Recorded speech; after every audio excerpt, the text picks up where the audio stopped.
ere bai hasten dira. Euskal Herriko ekarpena estatu mailako armagintza industriari da 20% bitartean. Beste alde batetik aurrekontu orokorretan esaten diren zenbakiak ere zurituta daude, adibidez, armagintza operazio berezitarako 700 edo 800 milioitik gorako estra bat dago hor diskutatu egiten dana, diru laguntza bidez armagintza industria finantzatzen da, eta bukatzeko legea ez da bardina danontzako. Eta hori ere salatu nahi dugu.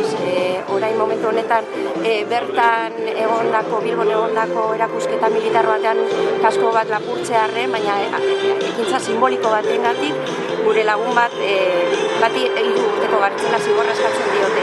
Eta hori dana aldarrikatzeko eta hori dana salatzeko umoretik hona etorri gara gaur.